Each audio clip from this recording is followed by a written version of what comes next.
في التراب ألا ساء ما يحكمون আল্লাহ সুবহানাহু ওয়া তাআলা এই অসভ্যতার যুগ জাহিলিয়াতের যুগের কর্মকাণ্ড নারীদেরকে কেমন করে ব্যবহার করা হতো মেয়ে জন্ম নিলে তাদের ব্যাপারে আল্লাহ তাআলা সেই জাহিলিয়াত সম্পর্কে তুলে ধরেছেন ওয়াইদা বুশিরা আহাদুহুম বিল উনসা যখন কোনো গার্জেন কোনো বাড়িতে যখন মেয়ে কন্যা সন্তানের জন্ম হতো ওয়াইদা বুশিরা আহাদুহুম বিল উনসা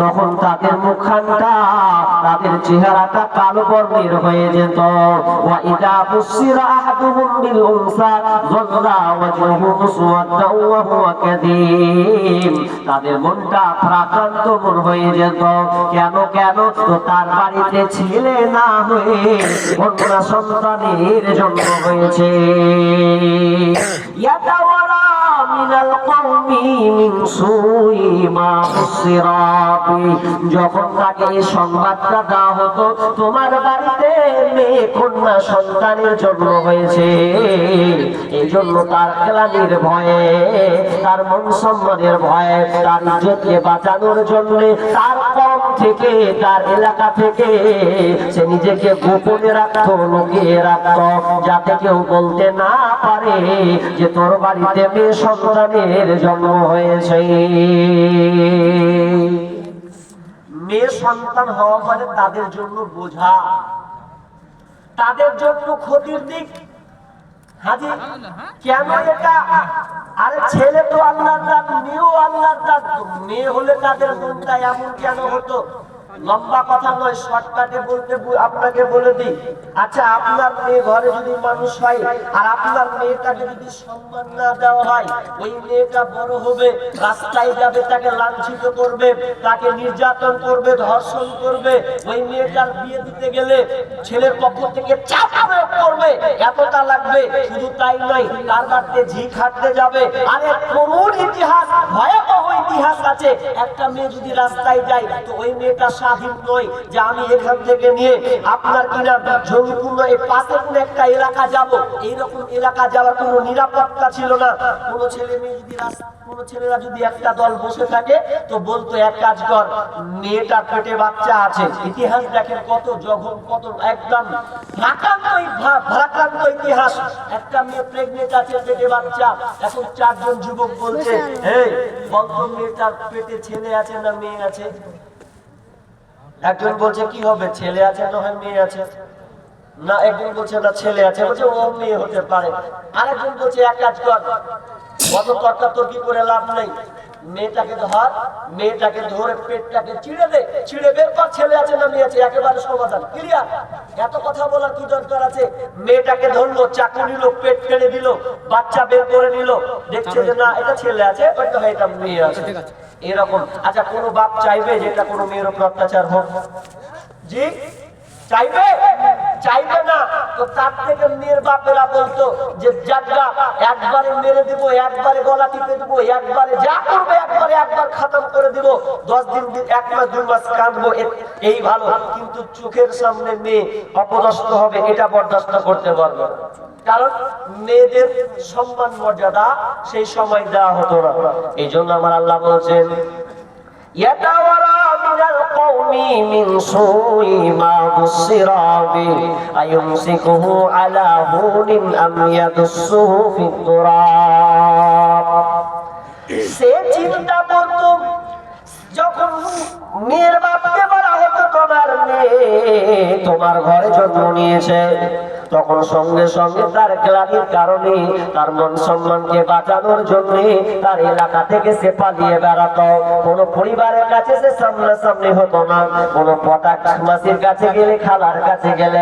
তার চাচির কাছে গেলে তার আত্মীয় স্বজনের কাছে গেলে সবাই তাকে তিরস্কার ভৎসনা দিত এই জন্য সে পালিয়ে বেড়াতো ইয়াতাওয়ারা মিনাল কওমি মিন সুই মা বুশিরা বি আয়ুমসিকু আলা হুনিন আম ইয়াদুসুহু ফিত তুরাব সে মেয়েটাকে রাখবে না মাটিতে পুঁতে দেবে মেয়েটাকে বাঁচিয়ে রাখবে না তাকে মেরে ফেলবে এইরকম তার একটা সিদ্ধান্ত নিত আল্লাহ বলছেন আলা সা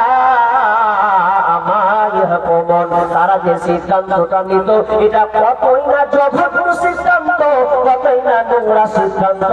তারা মেয়েদেরকে এইভাবে হত্যা করে দিত।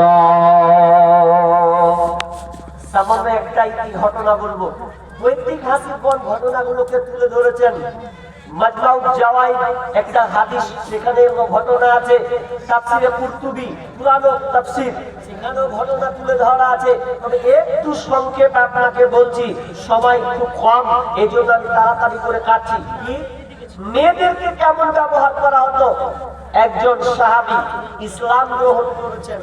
ইসলাম যখন গ্রহণ করলেন, কিন্তু তার আগের গ্লানি, তার আগের সময় তিনি নিজের হাতে 8টা কন্যা সন্তানকে জীবিত মেরেছেন। তারপরে শান্তি নাই। আল্লাহ রাসূলের কাছে এসে ইসলাম গ্রহণ করলেন। ইসলাম গ্রহণ করার পরেও তার মনে কোনো শান্তি নাই, ভালো লাগছে না। কারণ নিজের হাতে এই ফুটফুটে কন্যা সন্তানগুলোকে সে নিজের হাতে মেরেছে, হত্যা করেছে, জীবিত কবর দিয়েছেন, কোনটাকে নদীতে ভাসিয়েছেন, গলা টিপেছেন, তাহলে এত কিছু করেছেন। আচ্ছা কেমন করে শান্তি থাকবে? এক কোনায় বসে মনটা চোখ দিয়ে পানি, ভালো লাগছে না। নবী বলছেন, সাহাবী কি ব্যাপার, তুমি তো ইসলাম গ্রহণ করেছো। সাহাবী বলছেন, ইয়া রাসূলুল্লাহ, আমি ইসলাম গ্রহণ করেছি, আল্লাহ কি আমাকে ক্ষমা করবেন কিনা? কেন ক্ষমা করা হবে না? তুমি তো ইসলাম গ্রহণ করেছো, পূর্বে যত তোমার পাপ আছে আল্লাহ সমস্ত পাপকে আল্লাহ তোমার ক্ষমা করে দিয়েছেন। এরপরেও সাহাবী বলছেন, ইয়া রাসূলুল্লাহ, এরপরও যেন আমার মনে শান্তি নাই। আমি এমন একটা বড় পাপ করে দিয়েছি, যে পাপটা, যে গুনাহটা বড় অন্যায় করে ফেলেছি, এই অন্যায় আল্লাহ ক্ষমা করবেন কিনা? এভাবে বলতে বলতে বলতে বলতে একবার যায় নবী জিজ্ঞাসা করলেন, ও আমার সাহাবী রে, এমন তুমি একটা অপরাধ করেছো, বলো কি অপরাধ তোমাকে আল্লাহ ক্ষমা করবে না? তখন ওই সাহাবী বলছেন, ইয়া রাসূলুল্লাহ, আমার 8টা কন্যা সন্তান, আমি নিজের হাতে জাহিলিয়াতের যুগে, অসভ্যতার যুগে আমি তাকে আমার নিজের হাত দিয়ে আমি 8টা কন্যা সন্তানকে জীবিত কবর দিয়েছি। যখন এইরকম বিশ্বনবী বললেন, সাহাবী তুমি 8টা কন্যা সন্তানকে তুমি হত্যা করেছো, তোমার কি দিলে মায়া লাগে নাই? বলছে, আবার মায়া লেগেছে ঠিকই, কিন্তু আমি এমন একটা সময়ের মধ্যে ছিলাম, যে এক সময়ের মধ্যে আমার মন মানছিল না। আমি কোন রাস্তা না পেয়ে আমি সন্তানগুলোকে হত্যা করে দিয়েছি। বিশ্বনবী বললেন, তুমি 1-2টা বিবরণ দাও, কেমন করে তোমার ওই কন্যা সন্তানকে জবাই করলাম, হত্যা করলে? তখন ওই সাহাবী বলতে শুরু করলেন, ইয়া রাসূলুল্লাহ, আমি তো অনেক কন্যা সন্তানকে নিজের হাতে মেরেছি, তবে আমি কিছুদিন আমার স্ত্রী যখন আরেকটা প্রেগনেন্ট অবস্থায় হয়, আমার বিবিকে আমি বলেছিলাম, বিবি রে, আমি লম্বা সফরে চলে গেলাম, তুমি এখন প্রেগনেন্ট অবস্থায়, তোমার পেটে বাচ্চা আছে, তবে আমার ওসিয়ত নামা শুনে নাও, আমার আদেশটা তুমি শুনে নাও। যখন তুমি যদি জানো যখন সন্তানটা পৃথিবীতে ভূমিষ্ঠ হবে, পৃথিবীতে আসবে, তখন ওই সন্তানটা যদি দেখতে পাও ছেলে সন্তান হয়েছে, তাহলে তুমি ওই সন্তানকে তুমি দুনিয়ায় বেঁচে রাখবে। আর যদি মেয়ে কন্যা সন্তান হয়, তাহলে খবরদার ওকে বাঁচিয়ে রাখবে না। যদি সন্তান মেয়ে হয়, তাহলে তাকে হত্যা করে দেবে। এই বলে আমি বিদেশে চলে গেলাম, লম্বা সফর। এমন সময় কয়েক বছর পর যখন আমি বাড়িতে রিটার্ন ঢুকলাম, বাড়ি ফিরলাম, বাড়ি ফেরার পরে আমি যখন বাড়ি ঢুকছি, ফুটফুটে একটি কন্যা সন্তান এসে দৌড়ে আমাকে আব্বা যেন ডাক দিয়েছে। আব্বা ডাকটা এত সুন্দর, আমাকে এত ভালো লাগেছে, আমি সঙ্গে সঙ্গে ওই বাচ্চাটাকে আমি করে নিলাম। আর করে নেওয়ার পর আমার বিবিকে জিজ্ঞাসা করলাম, বিবি রে, এই ফুটফুটে কন্যা সন্তানটা কার? যখন এই কথা বলা, সঙ্গে সঙ্গে বিবি বলছে, স্বামী আমার, এই কন্যা সন্তান কার নয়, কোনো বাড়ি থেকে আসেনি, বরং তোমার এটা নিজের কন্যা। যখন এই কথা বলা, মন মেজাজটা পাল্টে গেল, আর আমাকে ভালো লাগলো না। আমি আমার মেয়েকে, আমার বিবিকে বললাম, আমি তো তোমাকে বলেছিলাম, কেন তুমি কন্যা সন্তানকে কেন হত্যা করলে না, কেন তাকে বাঁচিয়ে রাখলে? তখন ওই বিবি বলছে, স্বামী আমার, আপনি আমাকে বলেছেন ঠিকই, কিন্তু যখন সন্তানটা যখন ভূমিষ্ঠ হয়, তখন আমি ওই সন্তানের চেহারা দেখে যেন আমি ভুলে গেলাম, আর আমি কন্যা সন্তানকে মারি কি করেন? আপনি বলেন, এত ফুটফুটে একটা সুন্দরী মেয়ে, এত আপনার দেখার সুন্দর, এত সুন্দর চেহারা, এই মেয়েটাকে আমি কেমন করে মারতে পারি বলেন? আপনি তো যেন কেমন হয়ে গেছেন। তো আমি মা কোনোদিন আমার দ্বারা কোনো সম্ভব নয়, কারণ মা এমন জিনিস, যেই মা 9 মাস 10 দিন পেটে ধারণ করে যখন সন্তানটাকে পৃথিবীতে নিয়ে আসার যে আছে, সন্তান যখন পৃথিবীতে ভূমিষ্ঠ হয়, তখন কি কোনো মা পারবে যে একটা সন্তানকে নিজের হাতে মারতে? মা কোনোদিন সম্ভব নয়। বাংলাদেশের একজন ডাক্তার, যেটা আপনার কিনা অনেক পত্রিকাতে, সেটা ইউটিউব, ফেসবুকে, গুগলসে পর্যন্ত সেটা প্রকাশিত হয়েছিল, যখন একটা মেয়ে, যখন কোন একটা মেয়ে 11 বছর ধরে সংগ্রাম করে কোনো বাচ্চা পাই নাই, শুধু 11 বছর পর সামনে একটা মা ডাক শোনার জন্য তিনি যখন একটা সন্তান পেয়েছেন, আপনার প্রেগনেন্ট অবস্থায় আছেন, সন্তান যখন পৃথিবীতে আসবে, যখন নার্সিং হোম যখন নিয়ে যাওয়া হয়, তখন ওই মেয়েটাকে আপনার কিনা পরীক্ষা নিরীক্ষা করে যখন সন্তানটা পৃথিবীতে আসবে, ডাক্তাররা মেয়েটাকে বলছে, মা তোমার পেটে বাচ্চা, তুমি 11 বছর সংগ্রাম করলে, লড়াই করলে মা ডাক শোনার কারণে, কিন্তু সন্তানটাই ভূমিষ্ঠ হয়েছে হবে, এই সন্তানকে বাঁচানোর অপশন একটা আছে গো মা। তুমি যদি তোমার সন্তানকে বাঁচাতে চাও, তোমার সন্তানকে বাঁচাতে চাও, তাহলে তোমাকে পৃথিবী ছাড়তে হবে। আর যদি তুমি নিজে বাঁচতে চাও, তাহলে তোমার সন্তানকে মরতে হবে। বলো তো মা, তুমি কোনটা সিদ্ধান্ত নেবে বলো? মা কাকে বলা হয়? কোনটা সিদ্ধান্ত নেবে? সন্তান বাঁচাবে না তুমি বাঁচবে? যা হয় দুটার মধ্যে একটা করো। ডাক্তার প্রশ্ন করছেন, মায়ের উত্তর দেখেন, মা কাকে বলে?